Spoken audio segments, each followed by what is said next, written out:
दिन से, अपने आगे से, अपने विचारों से देख करके मैं सही अर्थों में पूर्ण शिष्य बनता हुआ अपने जीवन के उस प्रकाश को, अपने जीवन के उस ज्ञान की चेतना को प्रकाशित करने की प्रार्थना आपसे कर रहा हूं कि आपकी कृपा दृष्टि मुझ पर हो। आप मुझे दीक्षा प्रदान करें और आप मुझे अपने मुंह से केवल अपना इतना कह दें, और जिस क्षण आप मुझे यह कह दें कि तू मेरा है, उस क्षण अपने आप सारी सिद्धियां मेरे सामने स्वतः खड़ी हो जाएंगी। उस समय मैं समुद्र को अपने आप पार करने की सामर्थ्य प्राप्त कर सकूंगा, क्योंकि उस समय मुझ में मेरे अलावा भी आपकी शक्ति, आपकी सामर्थ्य, आपकी चेतना, आपका विस्तार और आपका ज्ञान मेरे साथ होगा। मैं शंकराचार्य के उसी भावनाओं के साथ आपकी आवाज को उस ब्रह्मांड के स्वर में मिलाता हुआ आपको आशीर्वाद दे रहा हूं कि आप जीवन में पूर्णता और संपूर्णता प्राप्त करें।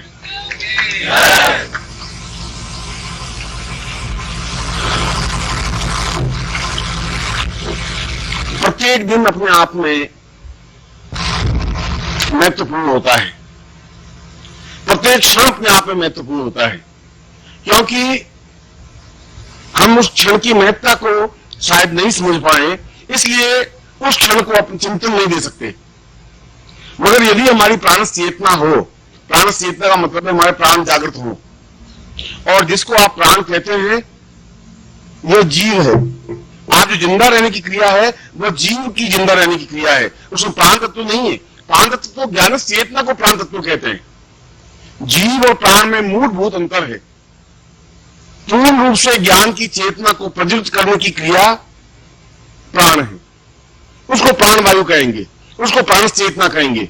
यह जीव है जो अपने आप में सैकड़ों संघर्षों में, सैकड़ों विचारों में, सैकड़ों धारणाओं में अपने आप में विचरण करता रहता है। इसलिए जीव माया में भ्रमित हो सकता है, प्राण माया में भ्रमित नहीं होती। और जीव का केवल उद्देश्य इतना ही है कि माया में भ्रमित हो।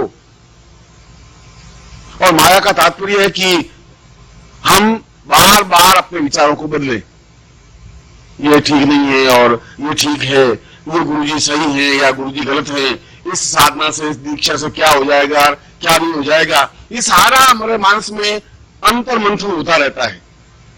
और नहीं भी होता है तो हमारी श्रद्धा नहीं टिक पाती, हमारा विश्वास नहीं टिक पाता, हमारी आस्था नहीं टिक पाती।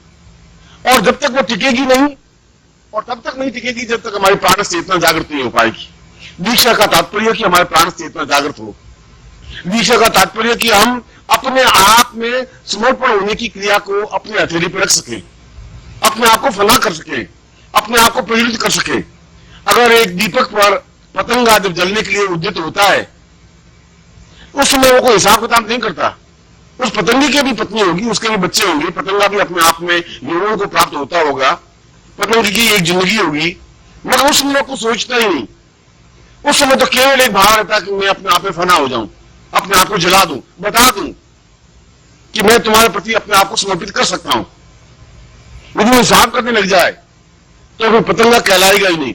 एक छोटा सा पतंगा हमारे मनुष्य से बहुत ज्यादा प्राण चेतना लिए हुए है, क्योंकि उसमें अपने आप को समर्पित करने की भावना है।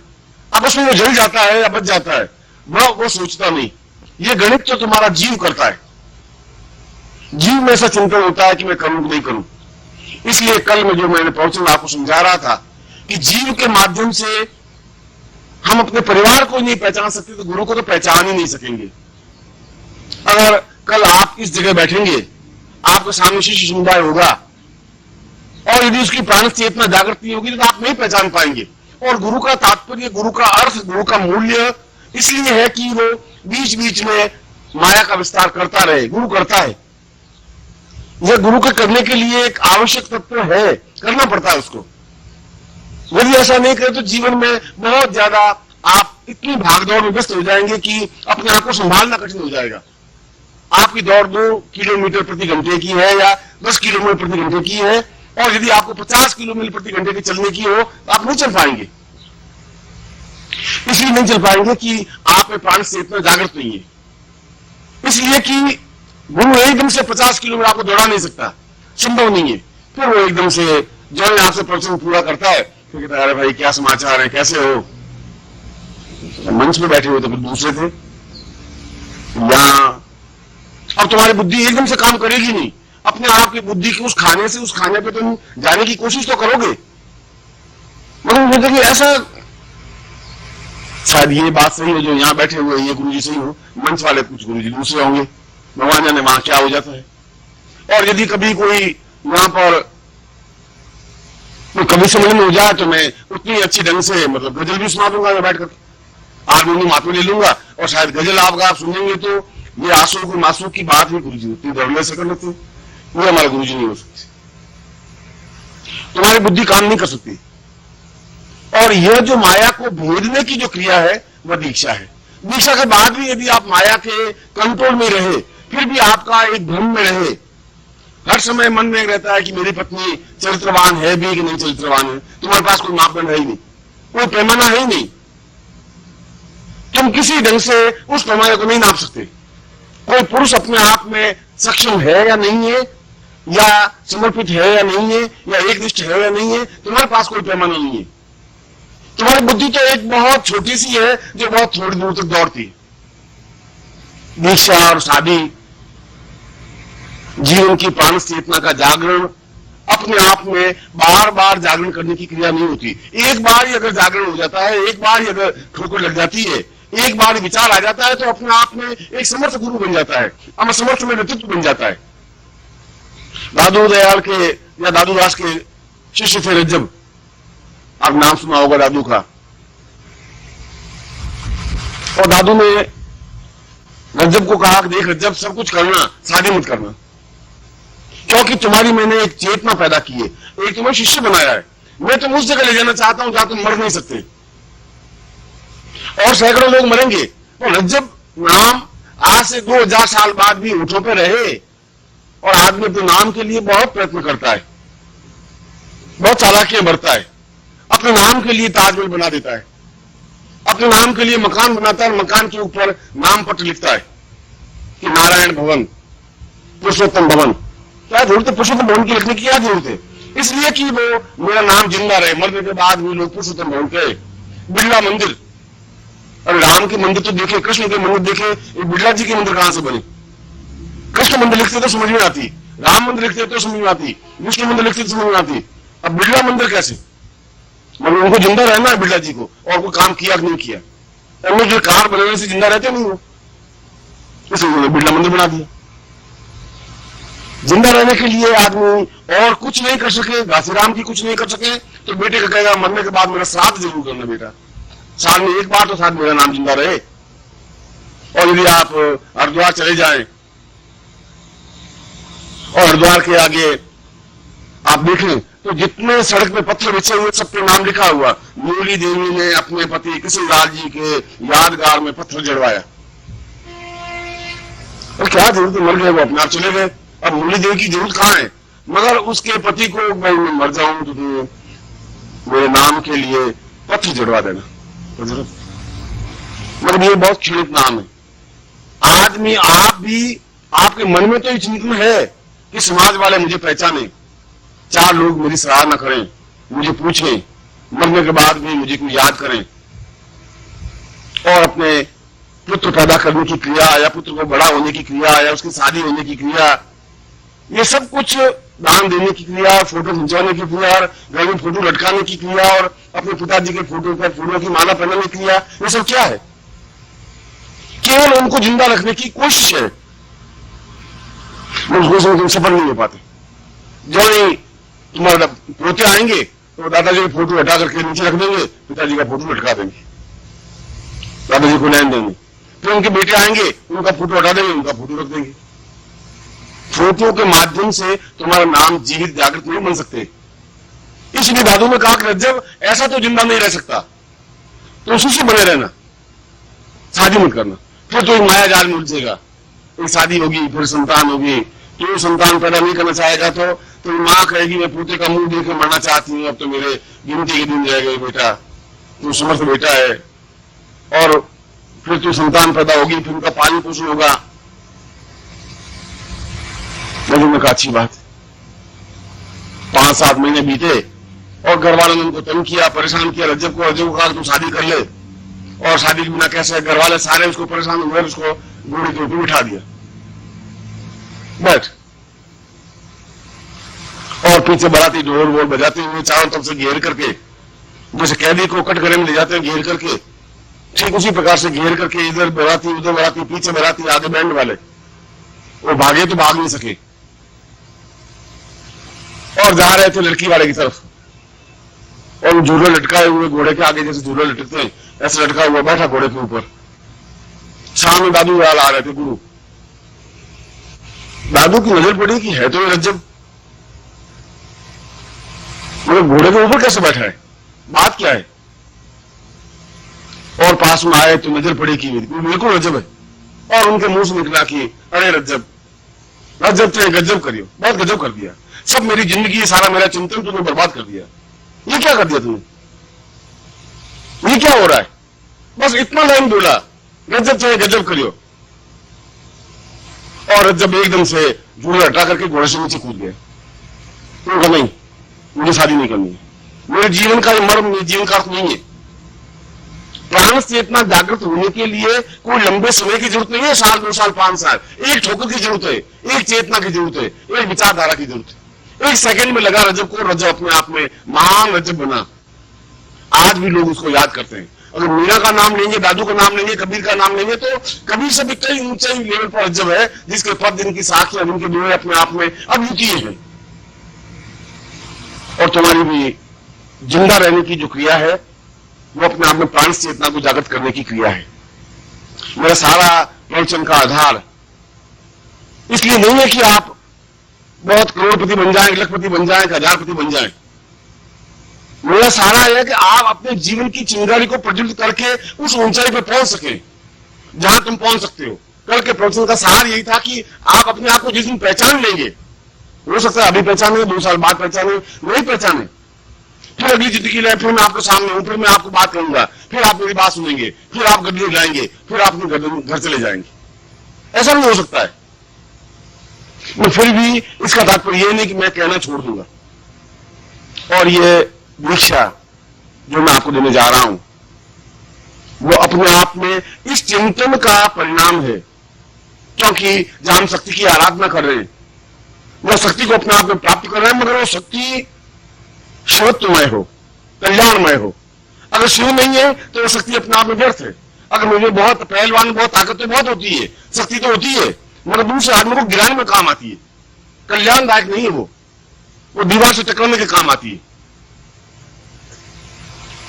शिवमय हमारी शक्ति हो, कल्याणमय हो, अपने आप में पूर्ण चैतन्यमय हो, पूरे ब्रह्मांड में हमारा नाम हो, विचरण हो।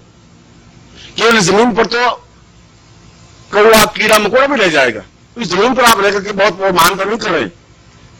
आपका विचरण हो पूरे गगन में, पूरे ब्रह्मांड में। ब्रह्मांड दीक्षा का तात्पर्य है कि आप केवल एक छोटे से कटघरे में कैद नहीं हो। जिस दिन आप इसका महत्व समझ लेंगे, नहीं समझे, वो तो आपकी खुद की चिंतन, आपकी खुद की विचार है। मैं बात कहूं, आप अपने ढंग से उसको समझे। बुद्ध ने प्रवचन किया और सामने शिष्य बैठे हुए थे। उस शिष्यों में एक चोर भी बैठा हुआ था, एक वेश्या भी बैठी हुई थी, एक सन्यासी भी बैठा हुआ था, और भी 15, 20, 25, 50 लोग बैठे हुए थे। बुद्ध ने प्रवचन समाप्त करने के बाद कहा कि अब सब रात्रि को अपना अपना काम करें। वेश्या ने कहा कि बुद्ध कितना सही कह रहे हैं, अब जाके मुझे अपना व्यापार शुरू करना चाहिए। फालतू टाइम 9 बज गए, 2 ग्राहक निपटा थी। वो घर गई और घर जाने के बाद में 1 ग्राहक, दूसरे ग्राहक, 4 ग्राहक, 10 ग्राहक, क्योंकि आज रात को काम करिए, अपना अपना काम करिए। चोर ने कहा कि बुद्ध सही गुरु है, कह दिया है अपना अपना काम करो। बस गए और चोरी, उस दिन चोरी करने का विचार था ही नहीं, तो बुद्ध ने कह दिया कि अपना काम करना आज रात को, वो जाके चोरी कर ली। और सन्यासी ने भी इस लाइन को सुना। उसने कहा, बुद्ध ने कह दिया कि आज की रात सोना नहीं है, पूरी साधना में व्यतीत करना है, और उसने पूरी रात साधना संपन्न की। बुद्ध ने बात तो एक ही कही, अब तीनों का जो कंसेप्ट माइंड का था वैसा ही समझा, अनुभव उसको वैसा ही हुआ। अब मैं बोलूंगा, बात तो एक ही कहूंगा। अब आपके मन में जितने ही जाले जमे हुए हैं, जितनी आपके कुंठाएं जमी हुई है, जितनी अज्ञानता जमी हुई है, उसी तरीके से आप उसका अर्थ लेंगे। और आप चोर अगर कह दे कि मैं चोरी इसलिए कर रहा हूं कि गुरुजी ने कहा है, पूछ लीजिए गुरु जी ने कहा कि आज रात अपना काम कर लेना, तो मैं कर रहा हूं। और वैसे लगा मैं पाप कहां कर रही हूं, खुद बुद्धि ने कहा है, गुरु जी ने कहा है आज की रात काम करना, तुम्हें सोना ही नहीं है सारी रात। और तुम भी अपने अपने तरीकों से अगर अर्थ लें, अगर मैं कहूं कि पूरे ब्रह्मांड में विचरण करना है या ये तुम्हारा काम करना है या चिंगाई प्रज्वलित करनी है, तो ये तो आपका अर्थ है, आपका कंसेप्ट है, आपका चिंतन है। मैं तो आपको पूर्ण रूप से आपको अपनी एक शक्ति, अपनी ताकत, अपना एक फोर्स देना चाहता हूं और दे रहा हूं। पारस शिवलिंग अपने आप में रजलिंग कहलाता है, अपने आप में एक अद्भुत वस्तु है जिसका तुम महत्व, जिसका मूल्य तुम समझ ही नहीं पाए, समझ भी नहीं पाओगे, मगर अपने आप में ये घर में रहना है, अपने आप में इसकी श्रेष्ठता अद्वितीयता है। इसलिए कि आपका पूरा जीवन शिव के साथ साथ शक्तिमान बन सके, शक्ति के साथ साथ शिवमय बन सके, और दीक्षा के साथ साथ आप प्राण चेतना जागृत करके उस लक्ष्य को, उस सिद्धियों को, उन साधनाओं को, उन विशेषताओं को, उन पूर्णताओं को प्राप्त कर सके जो तुम्हारे जीवन का अभिष्ट लक्ष्य है, उद्देश्य है, चिंतन। मैं अपने शाम के प्रवचन में उन सारी क्रियाओं को समझाऊंगा जिस तरीके से आप उस दीक्षा के बाद किस प्रकार से कम समय में ज्यादा से ज्यादा उपलब्धि प्राप्त कर सके, किस तरीके से कर सके, वह मैं समझाने की प्रयत्न करूंगा। यदि आपके दोनों कान खुले होंगे, यदि आप उस बात को हृदय में उतार सकेंगे, यदि मैं कहूं आप भूला दें, यदि मैं कहूं आप उसका मनन नहीं करें, अध्ययन नहीं करें, ये तो आपके चिंतन की बात है। नदी तो अपनी जगह बहती है, आप प्यास नहीं बुझा सके, आपकी मर्जी है। वो तो पूरी तरह से आप में बह ही रहा है, आपका पात्र ही नीचे से फूटा हुआ है, तो मैं कितना ही जल उसमें डालूंगा वो तो बह जाएगा। दोष उस पात्र का है, लेने वाले का तो कोई दोष है ही नहीं।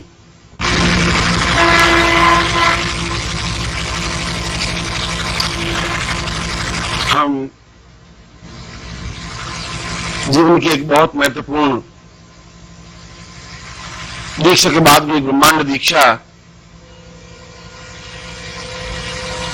जो कि अपने आप में एक अद्वितीय दीक्षा है, अद्वितीय इस दृष्टि से कि इनके मंत्रों में अपने आप में पूर्ण प्राणों को जागृत करने की चेतना प्रभाव है। और ऐसा अद्वितीय क्षण को प्राप्त करने के लिए, ऐसे अद्वितीय क्षणों को जीने के लिए हम अपने गुरु का और अपने सिद्धाश्रम के गुरु परंपरा को स्मरण करते हुए हम इस योग को प्रारंभ करेंगे। उनके प्रति हम नमन हों, क्योंकि उन्होंने इस प्रकार की श्रेष्ठ साधनाएं हमें दी और जिनका ज्ञान और जिनका विस्तार पूरे ब्रह्मांड में व्याप्त है। हम भी उसका एक पार्ट बने, हम भी उसका एक भाग बने। इसलिए उस दिन तो मैं गुरु पंचक बोला था, आज मैं सिद्धाश्रम पंचक, या जिनके माध्यम से हम सिद्धाश्रम के समस्त योगियों और गुरुओं का आह्वान कर सकते हैं, उनको निमंत्रित कर सकते हैं कि वे आए और देखें कि उनके पुत्र, उनके पौत्र, उनका वंश और आपके पूर्वज भी आकर के देखें कि वास्तव में आपकी पीढ़ी के जो पुत्र पौत्र हैं वे कितने उच्च कोटि की दीक्षा में संलग्न हो रहे हैं और वे गौरवान्वित हो सकें। मैं उसी भावना को लेकर के मैं आपके पूर्वजों का भी आह्वान कर रहा हूं और सिद्धाश्रम के समस्त योगियों का भी आह्वान कर रहा हूं, जिससे कि उनकी प्रत्यक्ष और अप्रत्यक्ष चेतना के माध्यम से हम उस अद्वितीय क्षणों को अपने हृदय में उतार सकें, प्राणत्व प्राप्त कर सकें।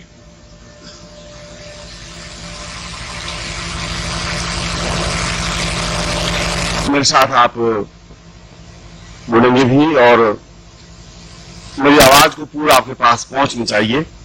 आपके सामने जो शिवलिंग है और जो सामग्री है वो खुली हुई होनी चाहिए। अगर जिनके पास है प्लास्टिक है तो हटा दें और उनके सामने स्थापन कर दें।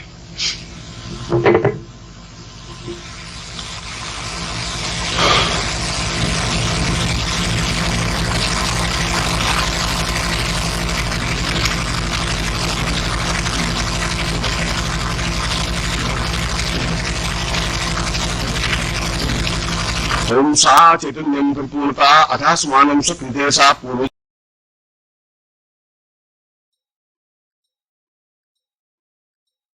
ओम परम तत्वाय नारायणाय गुरुभ्यो नमः।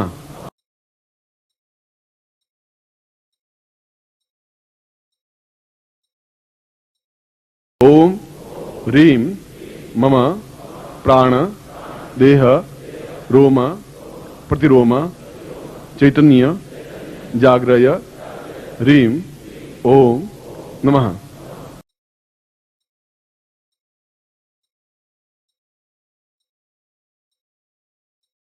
ओम भूर्भुवः स्वः तत्सवितुर्वरेण्यं